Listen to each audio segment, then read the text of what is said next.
Hello student, आप सभी का स्वागत है आपके स्टैंड क्लासेज में। जैसा कि आपको पता है आपके एमसीक्यू साइंस के क्वेश्चन हैं, तो आज की क्लास स्टार्ट है तुम्हारी। पहला जो प्रश्न है वो क्या है, अनुवांशिकी यूनिट अर्थात जीन होते हैं। जो हमारे अनुवांशिकी जो होते हैं, अनुवांशिक जो सिद्धांत है वो किसमें पाए जाते हैं ये आपको बताना है। इसको हम अनुवांशिक यूनिट या फिर जीन कहते हैं। तो ये क्या है, इसके जो ऑप्शन है, केंद्रीय झिल्ली में या फिर कोशिका कला में या फिर लाइसोसोम में या फिर गुणसूत्रों में। तो आपका जो ऑप्शन है, आपका ऑप्शन है डी। इसका जो आंसर है, जो हमारे जीन होते हैं वो किस में पाए जाते हैं, हमारे जीन गुणसूत्रों में। क्लियर है? आगे देखिए, डीएनए की कुंडलिनी संरचना किसके द्वारा दी गई, वो आपको बताना है। जेकब तथा मोनोड या फिर वाटसन तथा क्रिक या जी खुराना या उपरोक्त में से कोई नहीं। तो आपका ऑप्शन है ऑप्शन नंबर वाटसन तथा क्रिक जो हैं, इन्होंने क्या किया, द्विकुंडली संरचना की खोज की थी।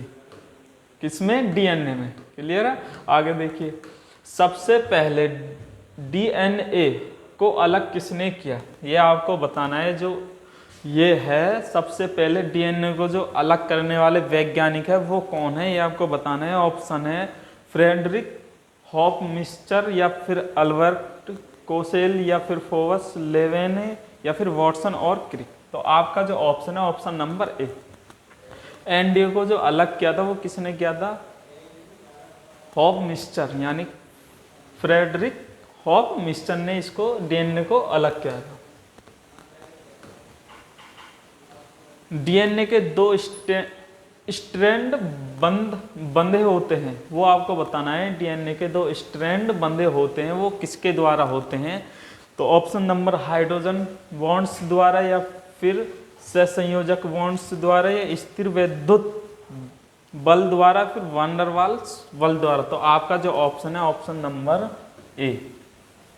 ऑप्शन नंबर ए क्या है, जो हमारे डीएनए के दो स्ट्रैंड जो बंधे होते हैं वो किसके द्वारा बंधे होते हैं? हाइड्रोजन के द्वारा बंधे होते हैं। डीएनए के एक तंतुगत स्टैंड से आरएनए में अनुवांशिकी सूचना के प्रतिरूपण की प्रक्रिया क्या कहलाती है, ये आपको बताना है। कि जो आरएनए की अनुवांशिक सूचना के प्रतिरूपण की प्रक्रिया है वो क्या कहलाती है? तो स्थानांतरण या अनुलेखन या प्रतिकृतियन या फिर उत्परिवर्तन। तो आपका जो ऑप्शन है अनुलेखन। प्रतिरूप की जो प्रक्रिया कहलाती है वो क्या है? अनुलेखन। ठीक है? आगे देखिए, प्रयोगशाला में सर्वप्रथम डीएनए का संश्लेषण किसने किया था? प्रयोगशाला में सर्वप्रथम डीएनए का संश्लेषण किसने किया था? मिलर ने या खुराना ने या डी व्रिज ने या केल्विन ने। तो आपका जो ऑप्शन है ऑप्शन नंबर क्या है? आपका ऑप्शन नंबर खुराना ने। ठीक है? आपका ऑप्शन नंबर क्या है? खुराना ने जो है डीएनए का संश्लेषण किया था। डीएनए उंगली छाप का प्रयोग किसकी पहचान के लिए होता है, ये आप सभी को बताना है।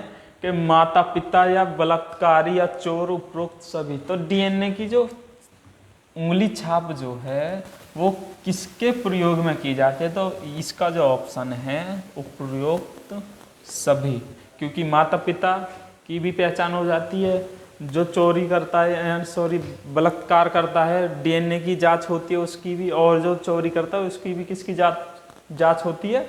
डीएनए की। तो ये उपरोक्त सभी के लिए है।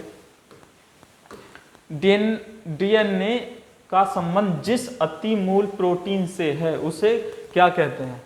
जो हमारा डीएनए का संबंध जिस अति मूल प्रोटीन से है उसको हम क्या कहते हैं, आपको बताना है। गैर एल्ब्यूमिन या हिस्टोन या फिर गैर हिस्टोन या फिर एल्ब्यूमिन। तो तो आपका जो ऑप्शन है वो है हिस्टोन। क्या है इसका ऑप्शन? हिस्टोन। नंबर कितना है? बी। बी जो है हिस्टोन जो है किसका है? डीएनए का संबंध। सही है, किससे है? हिस्टोन से।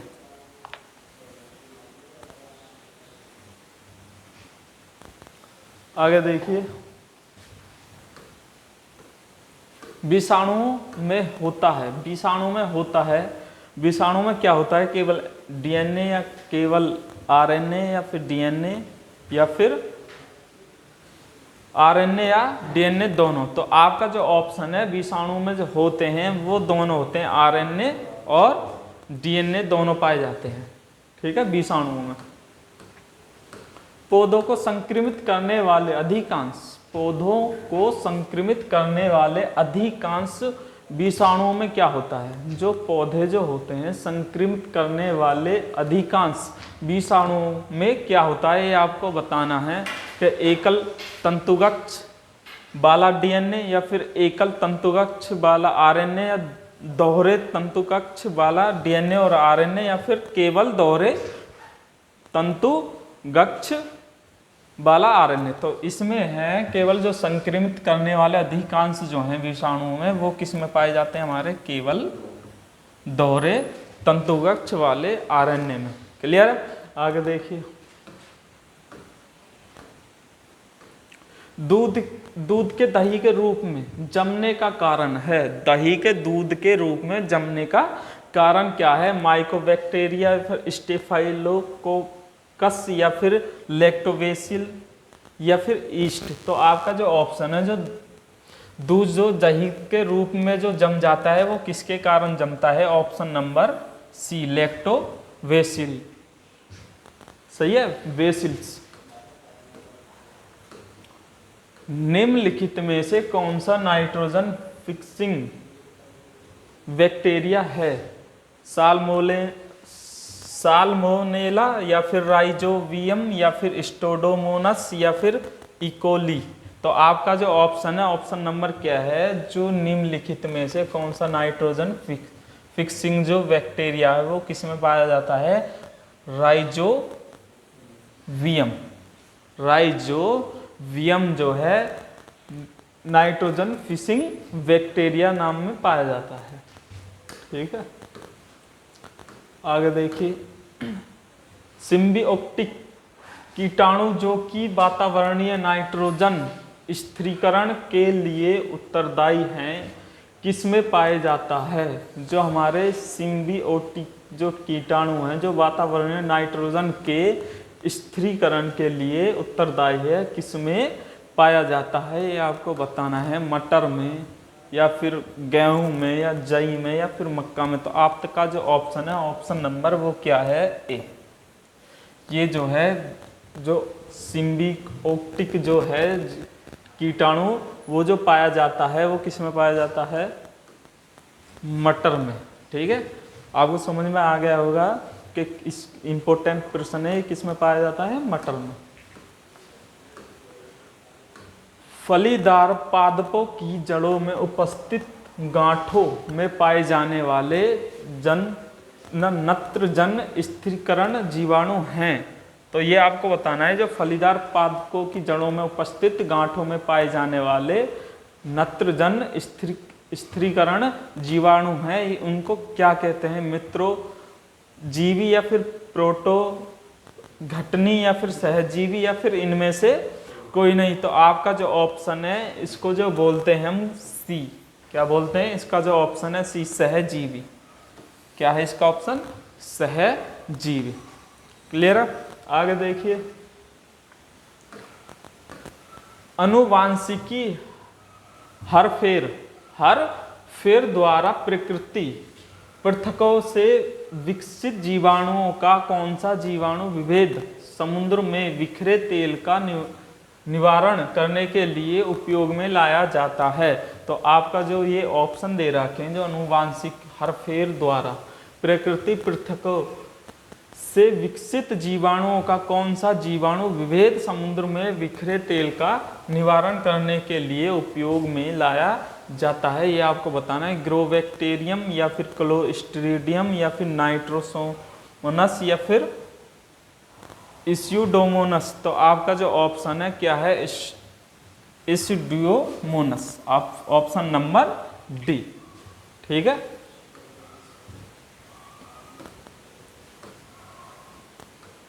प्रशीतन खाद्य परिसरण में मदद करता है। प्रशीतन और खाद्य परिसरण में जो मदद करता है वो क्या करता है, ये आपको बताना है कि ऑप्शन नंबर जीवाणुओं को मारकर या जैव रासायनिक अभिक्रियाओं की दर को कम कर या फिर एंजाइम क्रिया नष्ट करने पर या फिर खाद्य पदार्थों बर्फ की परत से ढककर। तो आपका जो ऑप्शन है ऑप्शन नंबर बी, जैव रासायनिक अभिक्रियाओं की दर को कम करने के लिए किसका उपयोग खाद्य परीक्षण में मदद करता है। अब अभिय स्थिति में जैविक पदार्थ के जीवाणु अपघटन को क्या कहते हैं, आपको बताना है। अब अभिय स्थिति में जैविक पदार्थ के जीवाणु अपघटन को क्या कहते हैं, आपको बताना है। ऑप्शन नंबर एक है किण्विकरण या फिर उर्वरीकरण या संदूषण या फिर कंपोस्टिंग। तो आपका जो ऑप्शन नंबर क्या है, किण्विकरण। क्या है, किण्विकरण जो है वो किसके लिए, जीवाणु अपघटन को कहते हैं। जीवों के निम्नलिखित प्रकारों में से एक छत्रक किसे संबंधित है, जो है जीव, ये जीव जो दिए हुए हैं, जो छत्रक किससे संबंधित है, ये आपको बताना है। शैवाल, फेनर या कवक या लाइकेन, फर्न या फिर कवक या लाइकेन, ये आपको बताना है। तो ऑप्शन नंबर क्या है, कवक जो है छत्रक से संबंधित है। ठीक है, जीवों में। आगे देखिए, सामान्य खाद्य जो हैं छत्रक क्या होते हैं, तो ये आपको बताना है। कवकीय जीवाणुओं का पुंज या फिर कवक तंतु का प्रकार या फिर शक्कर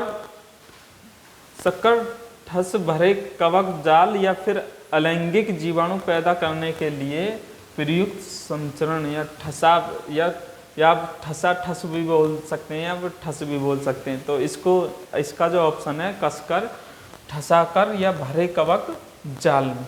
ठीक है, आगे देखिए, ईस्ट मिलाने पर बुदबुदेदार या गुथे हुए आटे के उठन का क्या कारण है, ये आपको बताना है। जो आपने देखा होगा, जो ईस्ट यानी कि खमीर को बोलते हैं, खमीर जो फूला सा जो होता है वो इन निम्नलिखित में से किसके कारण होता है, ताप में वृद्धि के कारण या द्रव्य के परिमाण में वृद्धि के कारण या ईस्ट कोशिकाओं की संख्या में वृद्धि के कारण या फिर कार्बन डाइऑक्साइड गैस के निर्माण में, या फिर यही ऑप्शन है। क्या है, कार्बन डाइऑक्साइड गैस का निर्माण या निकास।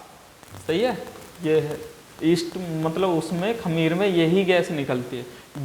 ब्रेड बनाने में इस्तेमाल किए जाने वाला खमीर किण्वन के लिए उत्प्रेरक के रूप में कार्य करता है, फिर किण्वन प्रक्रिया में मदद नहीं करता है, या फिर संरक्षक के रूप में कार्य करता है, या फिर इसमें स्वादिष्ट बना देता है। तो आपका जो ऑप्शन है ऑप्शन नंबर ए, जो है हमारा जो ब्रेड जो होता है इस्तेमाल किया जाता है वो किसके लिए होता है,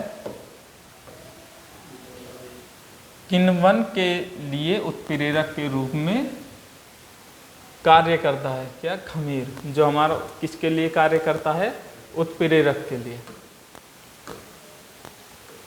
निम्नलिखित में से किसे बंडिंग के माध्यम से तैयार किया जाता है, प्लाज्मोडियम या फिर अमीबा या पैरामीशियम या ईस्ट। तो आपका जो ऑप्शन है वो क्या है, जो बॉन्डिंग के माध्यम से तैयार किया जाता है, ऑप्शन नंबर डी। ईस्ट जो है किसके द्वारा बनाया जाता है, बॉन्डिंग के मध्य द्वारा तैयार किया जाता है।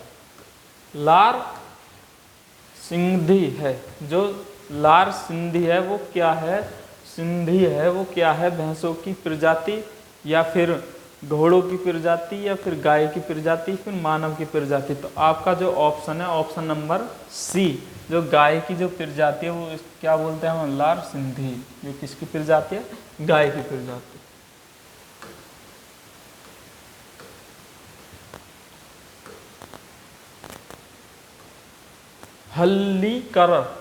हल्लीकर नस्ल की गाय का मूल स्थान कहाँ माना जाता है, ये आपको बताना है। बिहार या मैसूर या फिर उत्तर प्रदेश या महाराष्ट्र। जो आपका जो है हल्लीकर नस्ल की जो गाय पाई जाती हैं वो किस में पाई जाती हैं, मैसूर में इस तरह की नस्ल की गाय पाई जाती है। थारपारकर प्रजाति कहाँ पाई जाती है, थारपारकर जो प्रजाति है वो कहाँ पाई जाती है, ये आपको बताना है। जनजाति क्षेत्र या राजस्थान के समावर्तीय क्षेत्र या फिर हाड़ौती क्षेत्र या तोतावाती क्षेत्र। तो इसका जो ऑप्शन है थारपारकर जो प्रजाति जो पाई जाती है वो ऑप्शन नंबर बी, राजस्थान के सीमावर्ती क्षेत्रों में। गाय की जो नस्ल अधिक दूध देती है उसको क्या बोलते हैं हम, थारपारकर या साहिवाल या हरियाणा या गंगा तीरी। तो आपका जो ऑप्शन है जो सबसे अधिक दूध देने वाली जो गाय होती हैं वो कौन सी होती हैं, साहिवाल। ठीक है, वो कौन सी गाय होती हैं, साहिवाल गाय होती हैं जो सबसे अधिक दूध देती हैं। निम्नलिखित में से कौन सी विदेशी नस्ल की गाय नहीं है, काकरेज, ब्राउन स्वेपिस या फिर हल्टीन फ्रीजियन या फिर जर्सी। तो आपका जो ऑप्शन है ऑप्शन नंबर ए जो है कांकरेज जो है ये विदेशी नस्ल की गाय नहीं है।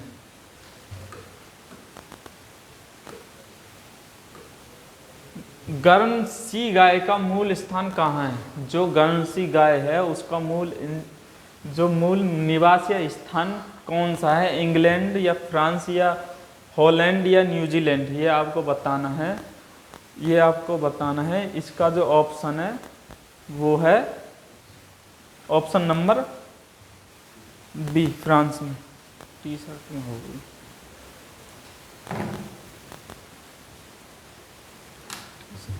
ठीक है, आगे देखिए।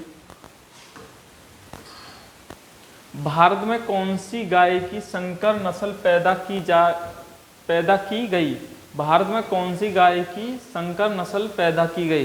तो आपको बताना है करण फ्रीज या गर्नसी या जर्सी या फिर करण स्वीस।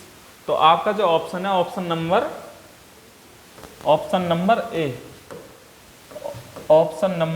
ए करण फ्रीज, सही है। गाय एवं भैंस कितने दिनों बाद पुनः ऋतुमीय होती हैं, ये आपको बताना है। जो हमारी गाय या भैंस हैं वो पुनः कितने ऋतुमीय होती हैं, 18 दिन, 21 दिन या 23 दिन या फिर 25 दिन। तो आपका जो ऑप्शन है ऑप्शन नंबर डी, 21 दिन बाद होती हैं ऋतुमीय। दुधारू गाय की क्या पहचान होती है, दुधारू जो गाय है उसकी पहचान होती है वो किसके कारण होती है, आयन पूर्ण विकसित होता है या दूध नलिका उभरी रहती है, फिर दूध नलिका टेढ़ी मेढ़ी होती है। तो इसका जो ऑप्शन है ऑप्शन नंबर या डी है, इनमें से सभी। तो इसका जो ऑप्शन है ऑप्शन नंबर डी, ये सभी पहचाने हैं। विश्व में सर्वाधिक भैंसें किस देश में पाई जाती हैं, विश्व में सर्वाधिक जो भैंसें हैं वो किस देश में पाई जाती हैं, वो आपको बताना है। श्रीलंका, पाकिस्तान, चीन या फिर भारत।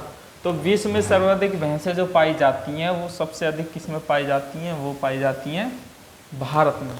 ठीक है, निम्नलिखित में से कौन भैंस की नस्ल नहीं है, निम्नलिखित में से कौन भैंस की नस्ल नहीं है, सुरती या मुरारा या फिर मुर्रा या फिर नीली या मेवाती।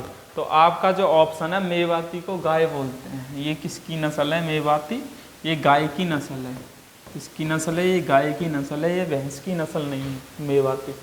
ठीक है, आगे देखिए, मुर्राह भैंस किस लक्षणी से पहचानी जाती है? मुर्राह भैंस किस लक्षण से पहचानी जाती है? वो छोटा मुख या भारी शरीर या लंबी पूंछ या फिर छल्लेदार सींग। तो आपका जो ऑप्शन है, तो मुर्राह भैंसें जो होती हैं वो किसके द्वारा पहचानी जाती हैं? वो छल्लेदार सींगों द्वारा पहचानी जाती हैं। ठीक है,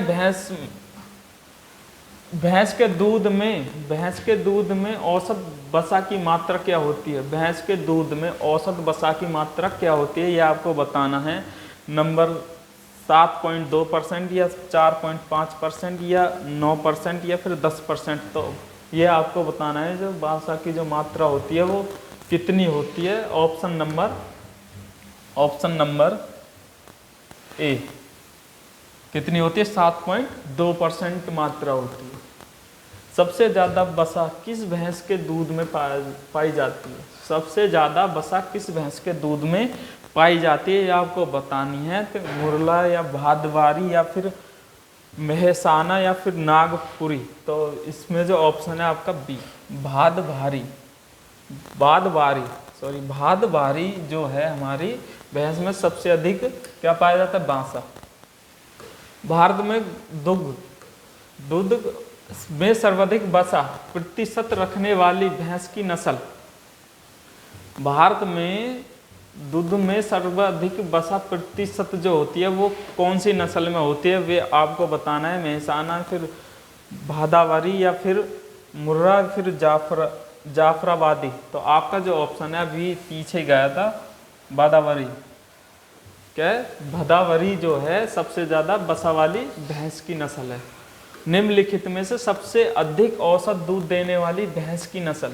निम्नलिखित में सबसे अधिक औसत दूध देने वाली भैंस की जो नस्ल है वो निम्नलिखित में से कौन से, ये आपको बताना है। मुर्रा या फिर जाफराबादी या फिर फदावारी या फिर नागपुरी। तो आपका जो ऑप्शन है जाफराबादी जो है वो क्या है?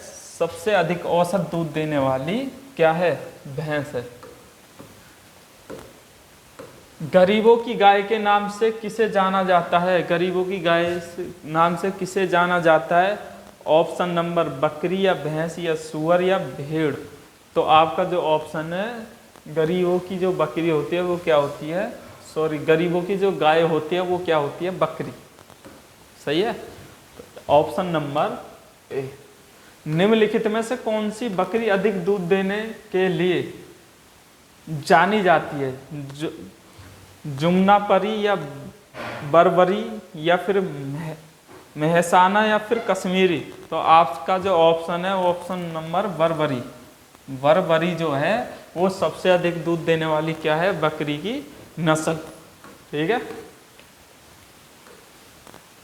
एल्गोनुबियन नस्ल की बकरी का मूल स्थान कहाँ है?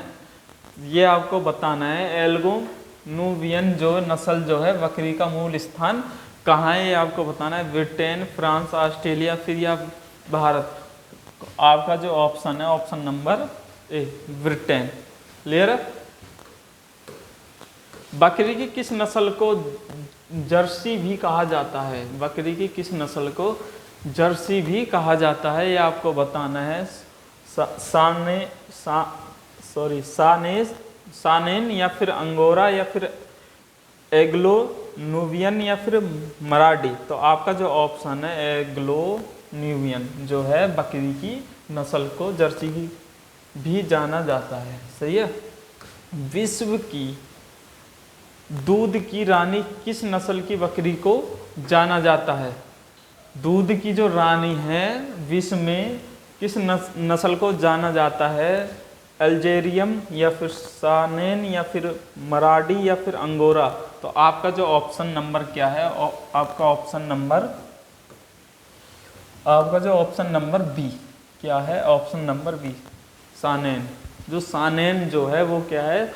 सबसे अधिक दूध देने वाली बकरी है। शहरी बकरी के नाम से कौन जानी जाती है? जो शहरी जो बकरी है वो जो जानी जाती है वो कौन सी है? जमुनापुरी या बीकानेरी या फिर बरबरी या इनमें से कोई नहीं। तो शहर सिटी के नाम से जो जानी जाती है वो कौन सी है? Option number C. ठीक है, ऑप्शन नंबर सी बरबरी। आगे देखिए, सर्वाधिक दूध देने वाली बकरी है, सर्वाधिक दूध देने वाली जो बकरी है वो कौन सी है? थारपारकर या फिर मेरिनो, फिर जुमनापरी या फिर पश्मीना। तो इसका जो ऑप्शन है मेरिनो, ऑप्शन नंबर बी।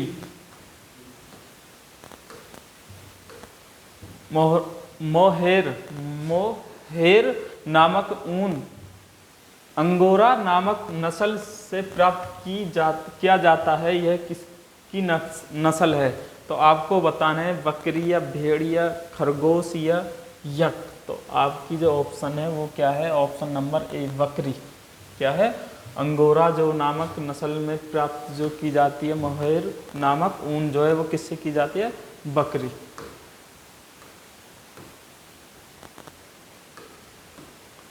गाय की दूध की तुलना में बकरी के दूध के संबंध में निम्नलिखित में क्या सत्य है? गाय की दूध की तुलना में बकरी के दूध के संबंध में निम्नलिखित से क्या सत्य है? लोहे लवण अधिक होते हैं, फिर लोहे लवण समान होते हैं, या फिर लोहे लवण बहुत कम होते हैं, लोहे लवण नहीं होते। तो इसका जो ऑप्शन नंबर ए जो है, लोहे लवण जो क्या होते हैं? सबसे अधिक होते हैं, दोनों में समान होते हैं। सबसे अच्छा ऊन निम्नलिखित में से किससे प्राप्त होता है? सबसे अच्छा जो ऊन है वो निम्नलिखित में से किससे प्राप्त होता है? बकरी, भेड़, खरगोश या फिर यक। तो आपको बताना है निम्नलिखित में से सबसे अच्छा ऊन जो है निम्नलिखित में से किससे प्राप्त होता है? तो आपका ऑप्शन है नंबर ए बकरी। क्लियर है? तो आपको लगाना है ऑप्शन नंबर ए। ऊन के लिए व्याख्या पश्मीना। ऊन के लिए विख्यात पशु पश्मीना क्या है? ये आपको बताना है। भेड़, खरगोश, बकरिया या। तो आपका जो ऑप्शन है ऑप्शन नंबर सी जो है वो विख्यात पशु पश्मीना के नाम से ऊन के लिए विख्यात है बकरी। बकरी का दूध अधिक सुपाच्य होता है, क्यों? प्रोटीन की मात्रा कम पाई जाती है, फिर वसा गोलिकाएं छोटी छोटी होती हैं, वसा की मात्रा बहुत ही कम होती है, फिर उपरोक्त सभी। तो आपका जो ऑप्शन नंबर क्या है? Option number B. बी जो है वो क्या है? बकरी के जो दूध अधिक सुपाच्य होती हैं वो किसके कारण होती हैं? वो होती हैं वसा गोलिकाएं, वो क्या होती हैं? छोटी छोटी होती हैं, जिसके कारण दूध अधिक सुपाच्य होता है। आज के लिए क्लास यहीं तक है। धन्यवाद।